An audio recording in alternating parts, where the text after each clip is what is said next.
What's up, everyone? Welcome back to the Prompt Us podcast. We are excited to grow with you and to learn with you today. I am Gabriel Conte, one of your hosts, and I am here with Chad and Zach. Woo. And we're still in Australia. Yeah, and I'm still in person with Zach. And Chad is on the other side of the world on a screen for us. And on a screen for you if you're watching the video, if you're watching the video version. Dude, Chad, we miss you, bro. I just want to start off the podcast by saying that. I miss my boys too. And wait, so is this whole episode going to be on ASMR? ASMR? Yeah, we should do the whole episode on ASMR. Down here. That's good. I just really want to talk about God's will today in our lives. Why does that sound so... I was so uncomfortable just then. I don't know. I don't want to be here with Gabe anymore. We can swap back for Zach, flying back. I just want to let you know that Jesus truly loves you. So are there any NPR fans? I'm sorry. Are there any Parks and Recs fans out there? Because Gabe can do the best like NPR news voice ever. Can you do it, Gabe? Today, we're going to be talking about some really awesome things on the Prompt Us podcast, which you can find on any streaming platform of your choice. Dude. Let's get right into it. The pause. Cheers. All right. Cheers. Before we get into it, I just want to let you guys know that you can submit your very own prompts to us to answer and to discuss on our future episodes. All you have to do is head to promptuspodcast.com. There's a fancy little form there. You can submit audio prompts as well, which is crazy. Yes. We're living in the future. So submit your prompts and we'll get answering them as soon as we can. We'll get answering them. English is strong for me. So fast that we're going to skip the two.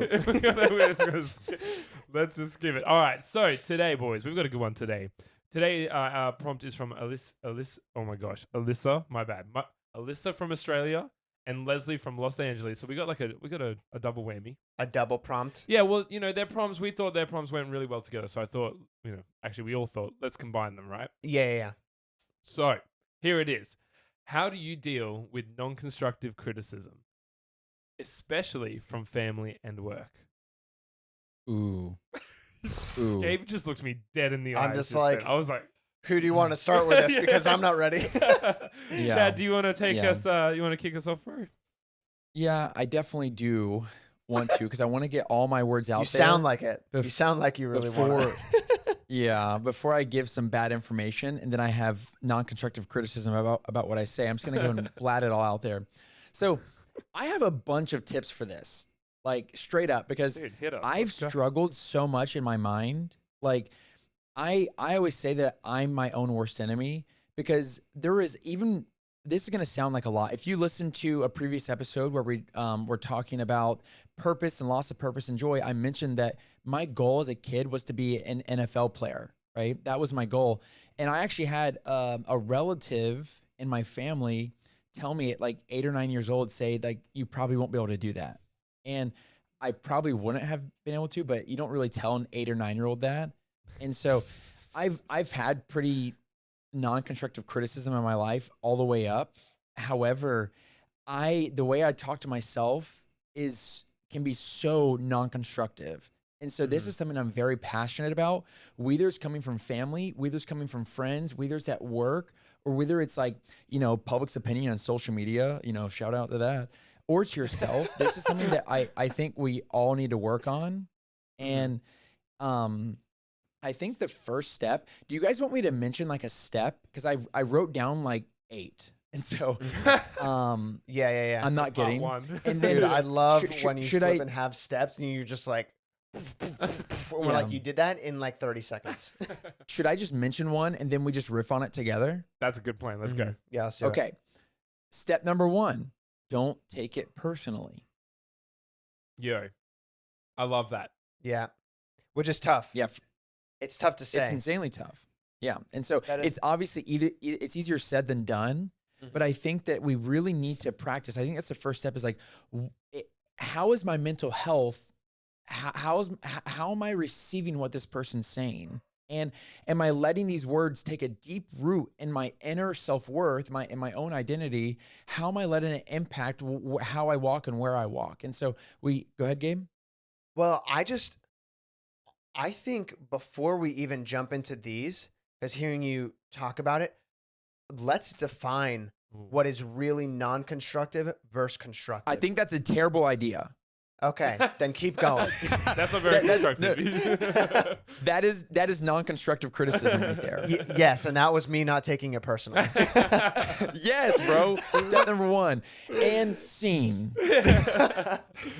Anyway, no, because I'm just like from personal experience, like the one thing that I can remember, I'm very fortunate to not have a lot of people that would give like non-constructive criticism, if that makes sense.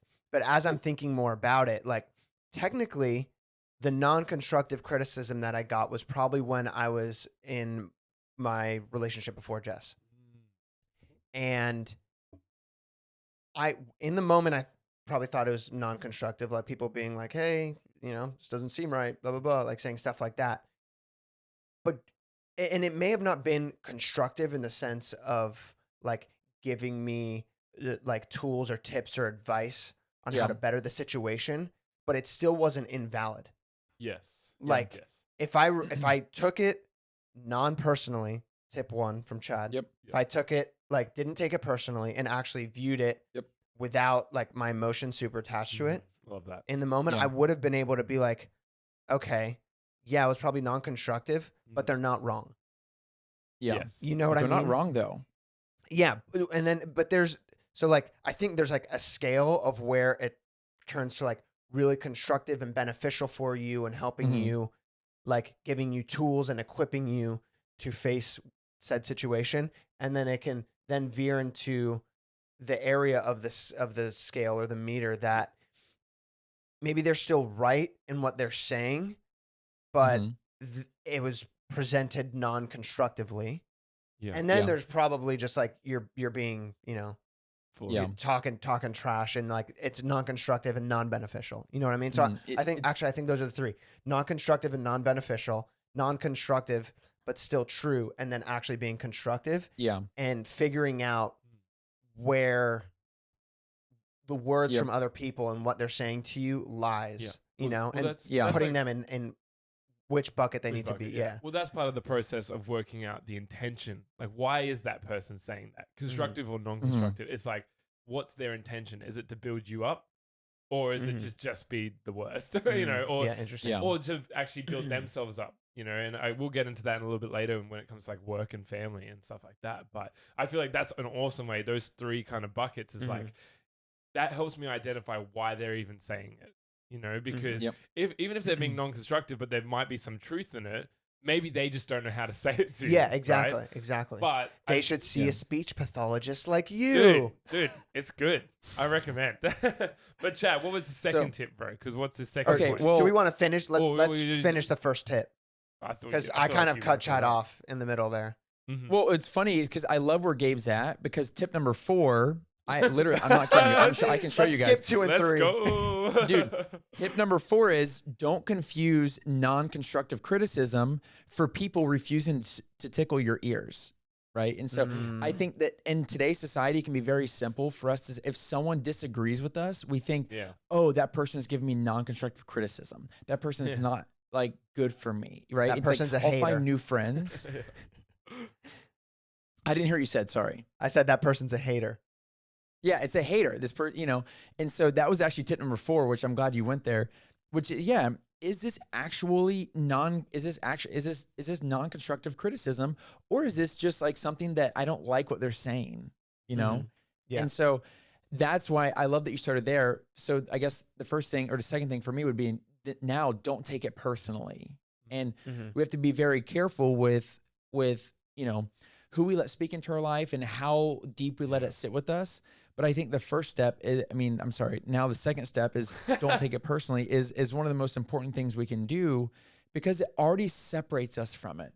We cannot let this thing impact us, where if I'm walking down the street and someone says to me, hey man, you're a loser or whatever, I'm like, you don't know me. Like if you're walking down the street and someone says that to you and you let it get to you, then the problem isn't what they said to you. The problem is how you received what a random stranger who doesn't know you said to you, and why you let it impact and why you let it impact your identity. yeah, you need to give certain people certain weight. Yeah, totally. You know, Mhm. like your immediate family, they're definitely going to have more weight in what they say than people Yeah. at work probably, Well, and you'd people hope, at you'd work, hope. you'd hope, Yeah, yeah, yeah, yeah. and they're probably going to have more weight than, not probably, like you need to, I guess, scale it in a way, Identify like it. identify like who in my life Mhm.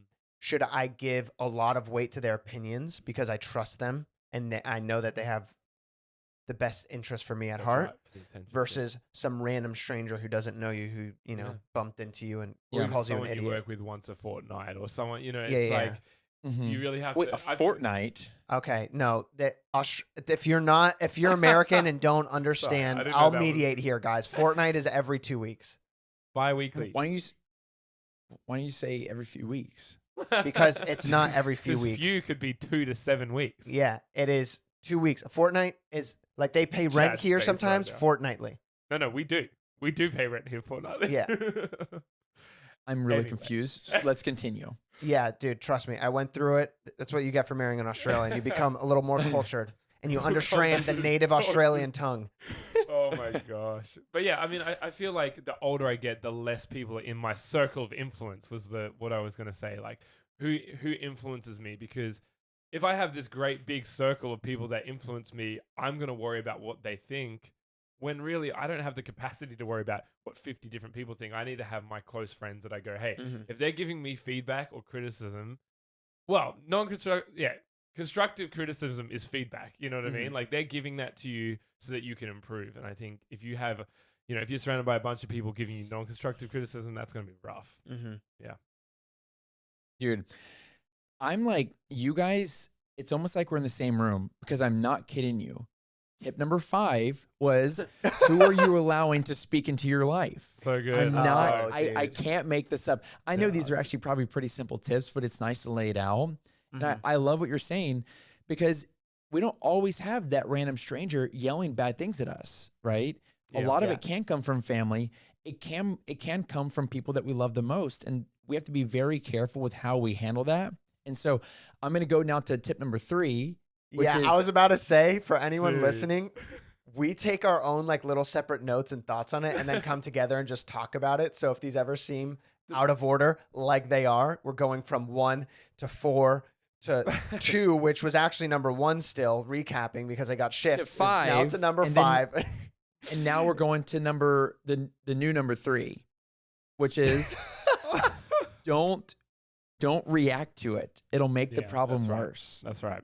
Oh, Dude. yeah. Yeah, that's You good. can't control Okay. what people say, but you can control the way you react to it. Fully. Bingo, Ooh, dude. Chad, you better Great run thing. off. You Let's better go. run off. That's what I'm freaking talking put about. that one on Instagram Reels. Yeah. Yeah, and so, oh my gosh, I love you so much. Let's go. Oh my gosh. Oh my gosh, dude. Chad is devastated. I'm like low-key embarrassed and also high-key impressed. impressed. Speaking of impressed for plugging things, this is probably a good time for an ad break.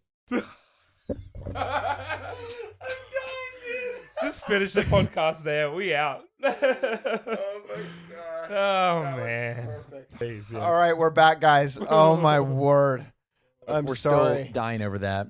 That was back to So back. on that same vein of don't react, okay, but you do need to respond, okay? Ooh. And choosing how you respond is, if someone is saying something that's triggering you or making you upset or making you feel less than, or just being mean, remove yourself. Don't give them the reaction.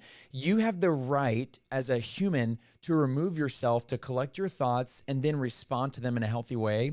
Because 2 wrongs don't make a right. And then just because they wronged you, that does not give you the right to wrong them back. And so you need to take a step back and choose how you're going to respond. Because if anyone's going to be mature in the situation, it's going to be you, because you listen to Prompt Us, where we build you up. Okay. Let's go. Transform. Ah. Oh my. Okay. Are y'all ready for the next tip? Yeah, Oh, let's go. dude. Flipping heat. Let's go. Which is number 4, I'm guessing, right? Yeah. Okay. Who Number- knows, bro? Dude, the next one. I don't even know. The next tip, okay? Yeah. And this one's actually pretty important, and it kind of goes along with that, how you opened up, Gabe, about how, make sure you understand the difference between non-constructive criticism with like beneficial things that you can hear. And so this one is, make sure that you're understanding what they're saying because you could be reading into something a little too much. And I know that's that good. when things are very personal, like for example, whenever my wife gives an idea for like a new project or a new idea for like a video or something like that, if I like shut it down, she will take it personally because she put her own creative juices into it and she felt attached to it, and it's easy for her to take it the wrong way. And then I have a role that I need to make sure I say it in a way that's very gentle and encouraging, you know, but also the conversation can be unpacked in a super healthy way where we seek to understand versus just trying to be understood, you know? And so whenever someone gives you what you believe is non-constructive criticism, maybe ask them for more information on that. Hey, so what did you mean when you said that to me? I just want to make sure I'm understanding, because we're all jacked up, right? Like the first time someone says something about us, we're just like, we're going to fight, right? Or I'm going to go, or I'm going to just smile at you. And I'm going to go talk crap about you behind your back. That's kind of the new thing, I feel like. And so I think it's really important for us to make sure been there for as long as humanity. You're Talking probably behind right. people's back. Yeah, but now with social media, it's so much easier to do that. Yeah. But dude, gossiping, it's in the Bible, man. Yeah, it's crazy. Right? It is in the Bible. Thanks, Gabe. I'm just saying. Tip number 5. Okay, so how do y'all feel about that one? Dude, that was bro. Just keep them coming, dude. Dude, 'cause I think know. these are I'm like great. sitting here, like listening. I'm learning. Yeah. Like I'm tuning into the podcast with everyone listening. Okay, so number 5 was who are you allowing to speak into your life, which can parallel with number 6, which is you got to know whose voice you're allowing to speak into your life and what their voice is trying to tell you, right? Yeah. I've said this before in the podcast, where if I close my eyes and Gabe says something, Hi. I know it's his voice and I know his heart and I know where he's coming from. And Zach can say the same thing in a different way, and I know it's Gabe. What are you guys laughing at? We're just saying, you're like talking and you're like covering your eyes and you're like, if I hear Gabe, if Gabe says something and I go, hi, and you're like, I can tell it's him. And then if Zach says something and he goes, yoo-hoo. Wait, did you guys do that? Yeah, maybe you can't hear because when you're talking, If I'm it shuts talking off. with Skype, Yeah. internet. Anyway, but dude, everyone okay, else well, was that laughing worked with us. perfectly. I love it. Knowing that And is so- actually funnier because you're like this, just going through the whole thing while we're like making noises. Wait, what if I did that and you guys went up and left the room? Like you just like low Just key, bailed. like just left. Oh my gosh. Oh my word. So Anyway, where were we?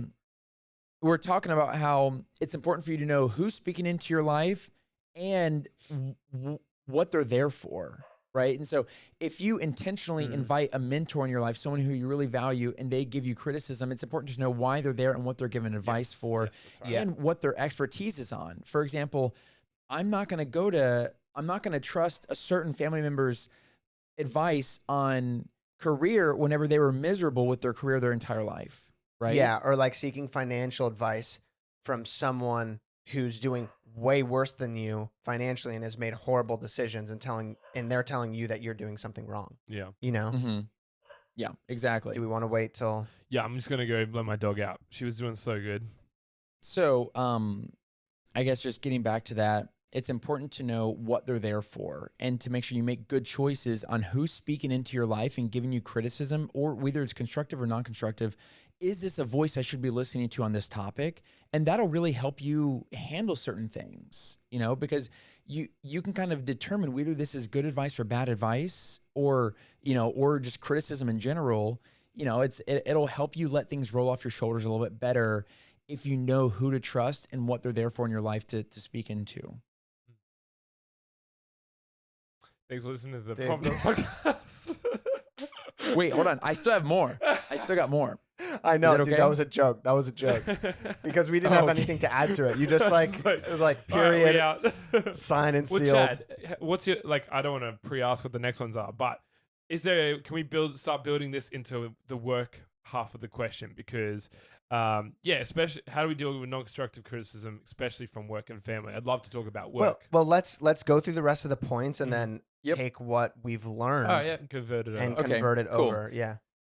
So there's just 2 more points. Point number 7 is set appropriate boundaries and communicate them to people, because you cannot expect what you do not express. And so you need to determine what is healthy for you to allow inside of you and what is not healthy for you to allow inside of you. And then put those boundaries in place and communicate them to the outside, because typically the people that are most upset with like the fence or walls that you put up, with the boundaries you put up, are the people that need the boundaries, you know? And so it's really good for you to say, okay, like, I'm not going to allow you to speak into that part of my life. I love you. That isn't like, just because I'm not going to allow you to speak into that doesn't mean I don't love you. It just means that I'm protecting my own mental health in this situation. And so I think that as you set good boundaries and you communicate them to people, it's expressed. And then it's like, it's going to be really uncomfortable though. You know what I mean? Yeah, Like, having these conversations is hard. It's putting the rules in writing, essentially. Yeah. Like taking, Yep. if it's in writing, or if it's said and people understand and there's clear communication across the board, people know what to expect. You know what I mean? Yep. Like, I'm trying to think of an example, but like, if Chad knows that I have a strict, like, I'm not going to hang out after 9 o'clock. You know what I mean? Because that's when I'm going to wind down with my wife and then go to bed, whatever. On a weekday, I'm not going to hang out after 9 p.m. But I don't tell Chad that, and he keeps inviting me to stuff that like is going to go past 9 p.m. or is after 9 p.m. or whatever.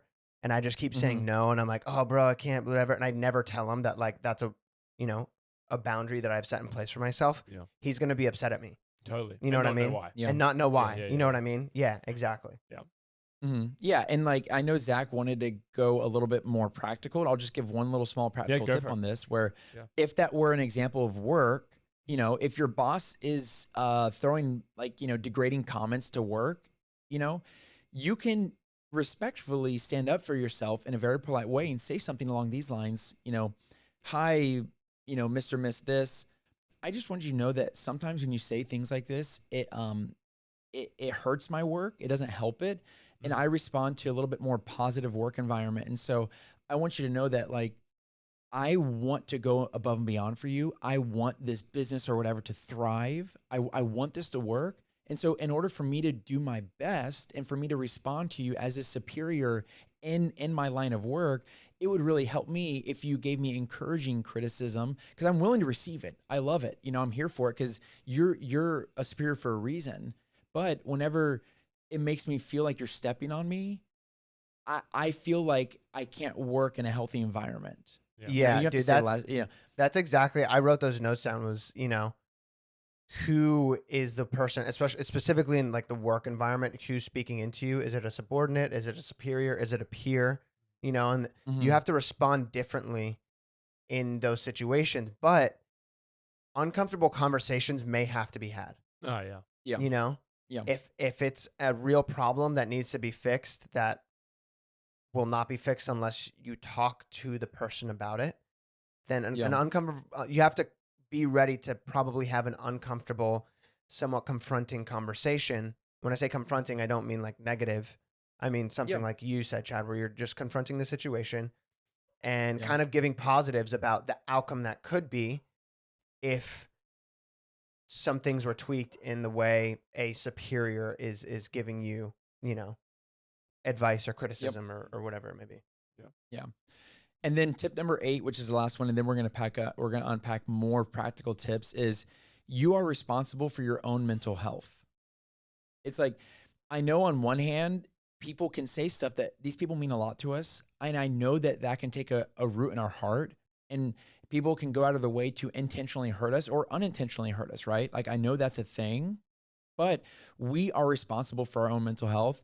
And then we have to make decisions and put in blockades and either encourage ourselves, you know, in certain ways to build us up in order that we can handle what people are saying to us. And we need a strategy for that. So that's the last tip. And then we can unpack some practical things. Yeah, I love that, dude. Yeah, so good. I mean, let's build a strategy then. Let's go.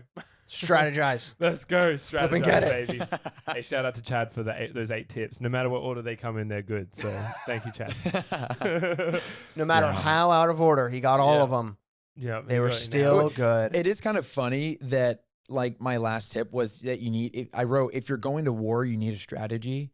And then, because think about it, like whenever a country's saying going to war, they don't just run in there like, oh, I'm hoping for the best. No, this is important. Like I better have a good strategy, right? Yeah. And so when it comes to things like your relationship with your family, or you staying in a job but also being happy with the way you feel, you do need a strategy. This stuff is not going to happen naturally. Like a lot of people, they live passively, and that's not the way you want to live life. You can either let life happen to you, or you can go happen to life, and it's your choice, and your strategy will dictate how that happens. Yeah. Fully. Do you want to kick off the start of a strategy, or do you? Dude, do What you do have? Yeah, dude, I'm gonna put you on the spot real quick. All right, Okay, let's go. Let's talk family real quick. Okay, how would Before you we get into work? respond? Are you ready to get to work? Yeah, no, I was gonna say before we get into work, we'll talk about family stuff. Yeah, family and then work, and so and then we can even do friends too if you guys want to include that one. in there too. Let's do it. How would you respond to a family member that disagrees with how you're living your life? For me personally, it makes me think, because all my like immediate family members are also Christian. Mm-hmm. It's a really simple, like, fall back onto the rule book that we all operate from. Yeah. Or like the life play. You know what I mean? Like, if I think they're wrong in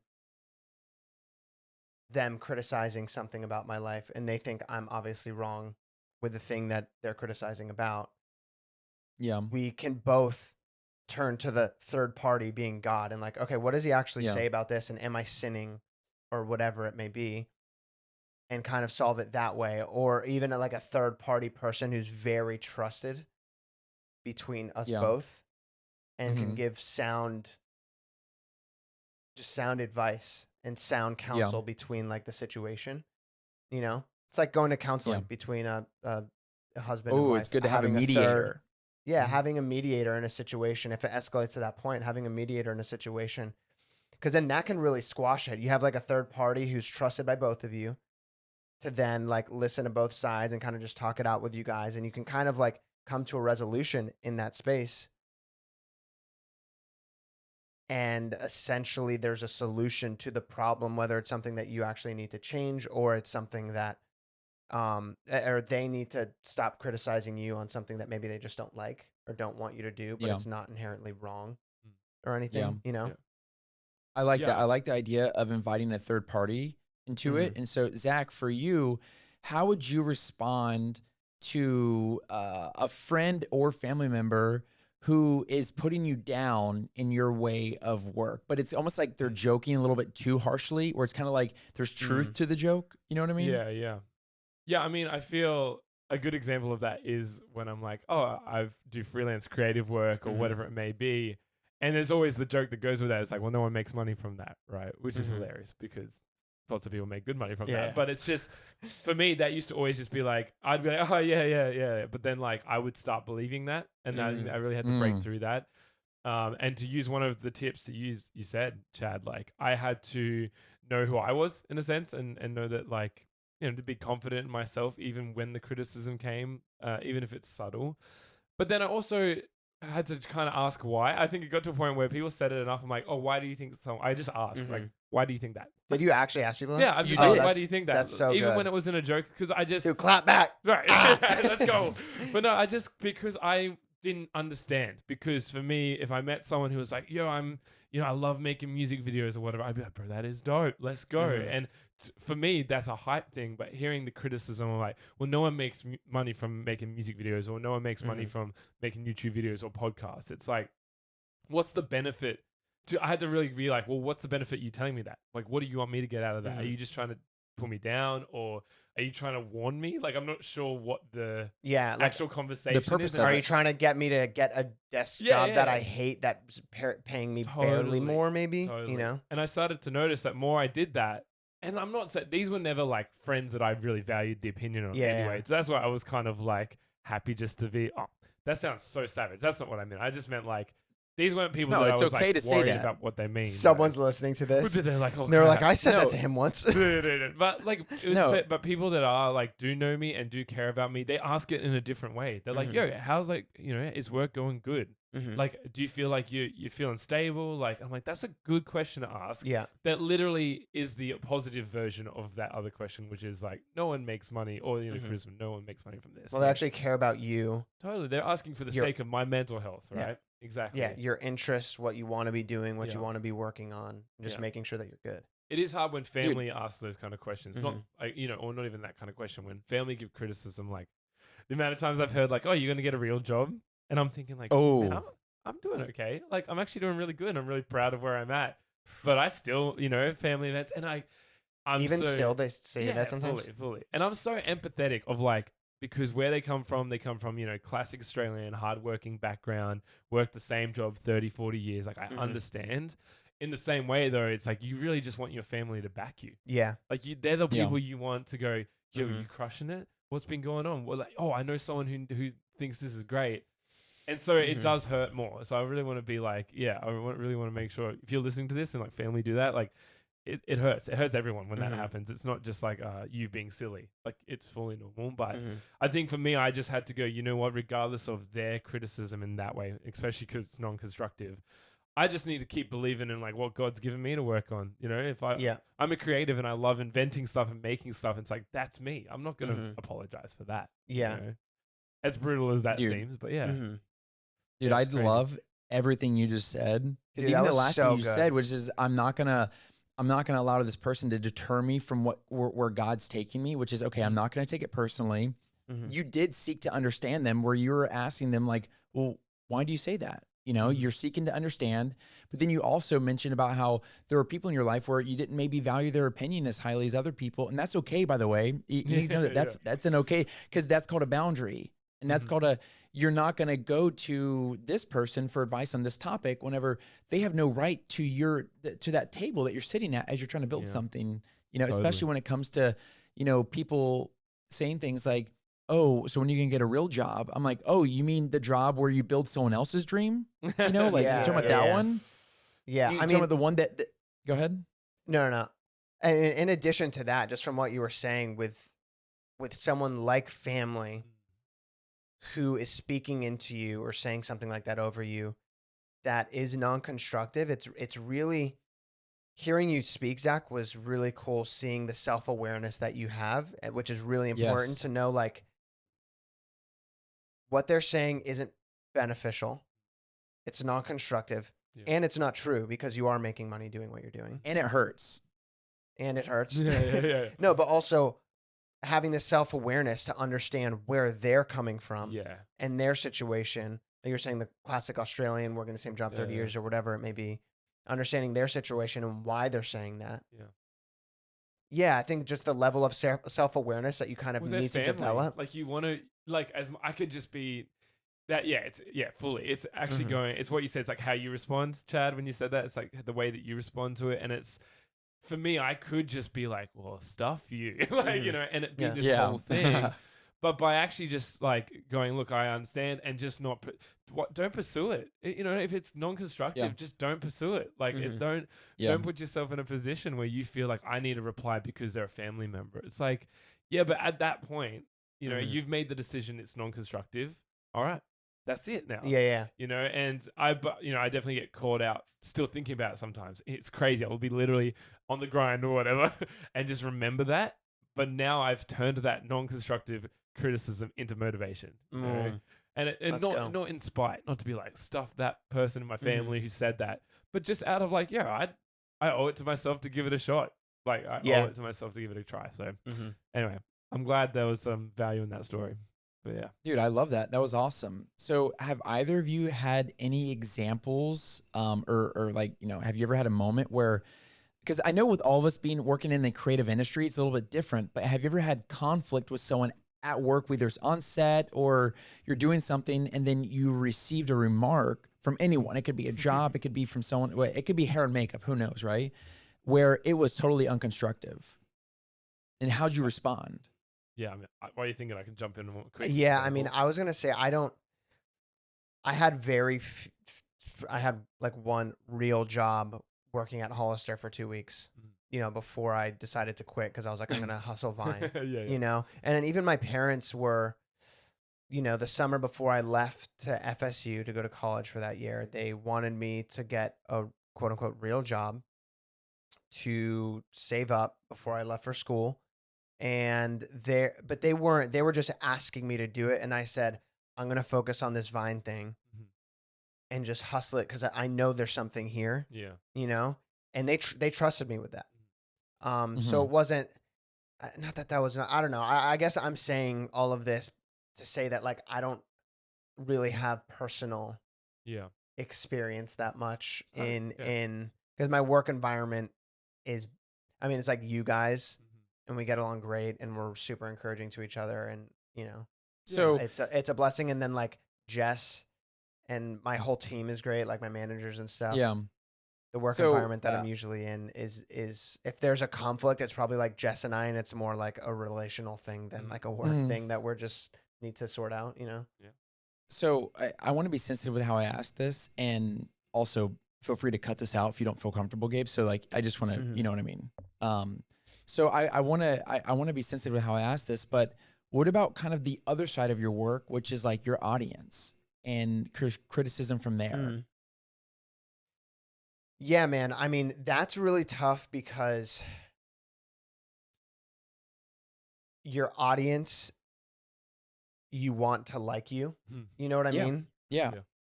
And that they're there because they like watching you and like what you have to say and what you do and stuff. So it's taken a while for me to not be really upset if someone says something like rude to me or whatever online. But I need to understand, like, yes, they are my audience, and their opinions are valid, because they do know me through the videos that I make and stuff like that. But they just still, they don't hold the same weight as my wife or my family or my close friends. Like, the reality is I've never met this person before, and I don't know if they're following me like to be a troll and just, crap on me, or if they even have similar values as I do, and they're, roasting my values or something like that because they have different standards that they're trying to project on me, and I don't even know them. You know what I mean? But it really is. And there's some people in our audience, Jess and I specifically, that, like, we recognize all the time. We see, like, the same people in comments. They've been supporting for a while. If they say something, then that holds more That's so weight interesting. than, like, not a random comment, but someone totally. who we're not, like, familiar with within our audience. And, we do have a relatively large audience, so it's hard to know or remember Everyone, right? everyone or anyone really. Yeah. So, I don't know. I guess those are, like, my thoughts initially there, but I don't know if I have more to say on that. Just No, it's that's the good. giving weight thing. Like, Totally. there is weight there, but there's weight in different roles Different within kind, that, yeah. and it's much less than the other people who so are personal in my life. Yeah. How about you, Chad, man? Because I know that you've worked in like the modeling space and kind of on set. Has ever been kind of those times? I guess I'm just in it for the drama. Just tell me to goss. You know what I'm saying? 100%. And to be honest, The hot to be honest, goss. dude, I don't talk about this stuff very much because I think it can be kind of embarrassing as a guy. Cause like if someone, like, just imagine someone catcalls a guy, right? Like, you're like, hey, it's like the guys, I'm not saying women can't defend themselves, but a guy's kind of expected to, and it's just like, oh, he's fine, right? And there's been a few things that some of my agents have said to me that, they did kind of take a little route, or, I didn't tell people about it because obviously I'm afraid to look vulnerable. I'm afraid to look this way. And that's my own thing that I'm working on, and on its own side. Yeah. But I remember one time, I had did a job for a company, and I was shooting like stuff around pools, right? Like pools. So I was in a bathing suit, and I got an email after the job from my agent, and he basically was just like, hey, why didn't you tell me that you went on an eating binge? Oh my gosh. Yeah, that's rough as heck. And there's another one where where I was in a job in Mexico. It was one of my first ever jobs, and I didn't know that the modeling world is one big game. It's all a game. That's all it is. I know I sound like a conspiracy theorist by me saying that, but it's like true. Like this is how it works. If you're busy, if you even lie about being busy, the industry wants you. But if you're like available for work, they don't want you. And so my agent would specifically black out time in my calendar, or a client would say, hey, is Chad available the 4th, 5th, and 6th? And he's like, I don't know. He has a 1st and 2nd option, the 4th and 5th, but maybe the 6th, but you got to book him right now. And like, it's a big game, you know? Oh my and gosh. so, but I was just making friends with this client in Mexico, and we're having a great time, and I was sharing stuff, and basically he found out that I'm younger than, I guess, what my agent had told him. My agent called me cursing at me, like saying like blah, blah, blah, like, why'd you say this? Why'd you say that? And I was so hurt. I didn't know I did something wrong. And I think it can be hard when we receive criticism, especially when we don't know we're doing something wrung, which I still I was telling the truth, you know, but in like the modeling world, in the industry, I did something wrong. And so that was a hard one for me to handle, because I didn't know what to do. And I was a little bit younger. I didn't really have the strength that I have now to like the self-belief and the trust that I'm going to make the best decision always, you know, always, but you know what I mean? I'm going to try to. Yeah.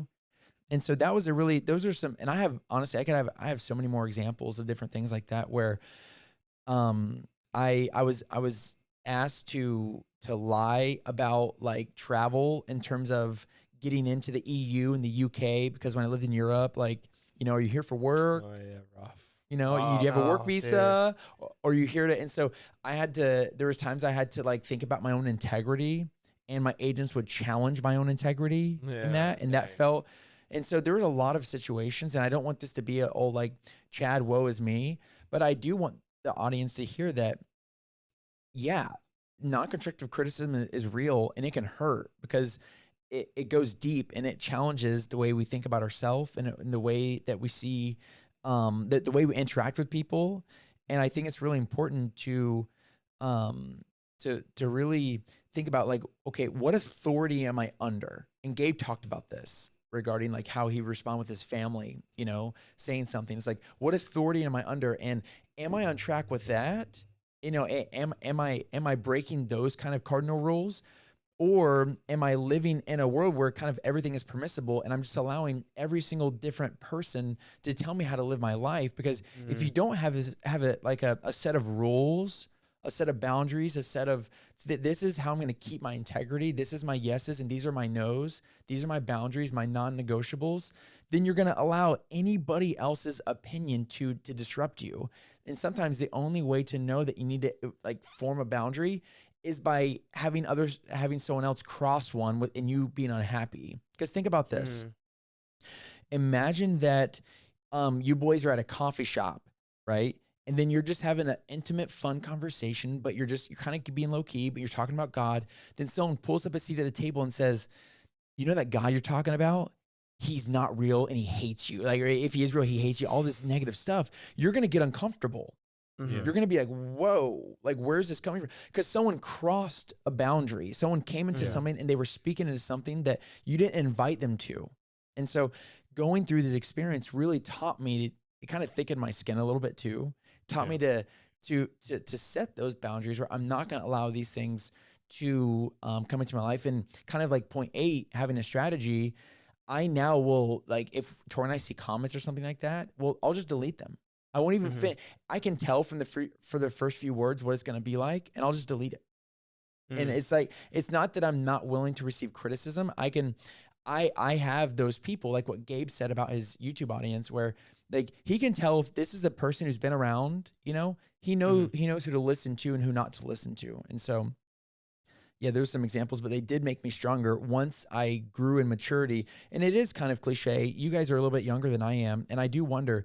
Yeah, you're pretty old. That? Thanks. I'm getting some grays from this home build. I think we're going to be wrapping up in a few minutes, but have you guys noticed with the older you get, you care less about what people think? Yeah, absolutely. Yeah, legit. Even the past few years, dude. Yeah. When you're a teenager, like you base your whole You're a life sponge, off dude. of, oh You my just, gosh. take everyone's crap in. I dude. know. It's crazy. And then even like my early 20s, weird to say now that I'm in the back half of my 20s. But yeah, early 20s, you're still like trying to please people. Maybe you're not. Different people, mature differently, Mhm. but like the older you get, I think you're able to, I don't know, it just comes with experience, like learned experience. Like you can Mhm. say all the right things and read about it enough or whatever and like learn a lot on something. Yeah. But the experience of it and the time is something that you can't trade for just like textbook Yeah. learning, Yeah, I mean, are you here to please other people? Is that why you're here on earth? It's just to Mhm. appease other people's opinions of what you need to do? Because if you allow that, you will never do anything in life because everyone has a different opinion of what you should be doing. Yeah. And so I think it's really important to choose wisely, who you speak into your life. And I'm going to run through the 8 steps, if that's cool, the 8 tips for how to handle criticism and non-constructive criticism. Number 1, don't confuse non-constructive criticism with people just disagreeing with you. Number 2, don't take it personal. Number 3, don't react. It makes the problem worse. Number 4, seek to understand before you try to be understood, because the person may actually be coming from a posture where they're trying to be helpful. Number 5, who are you allowing to speak into your life? Number 6, does the advice or criticism this person is offering fit where they're coming from? Like, are they an expert on this? Number 7, set appropriate boundaries and communicate them. And number 8, you're responsible for your own mental health and the way you receive non-constructive criticism. And you need to create a strategy in order to protect your mental health. Boom. Let's go. Flipping Chad Masters, baby. Thank you guys so much for tuning in to this episode of Prompt Us. And remember, you can follow us at Prompt Us Podcast on Instagram. That's our handle, at Prompt Us Podcast. And that is where you can submit prompts that will be topics that we discuss in future episodes. Appreciate you guys tons, and we'll talk again in the next one.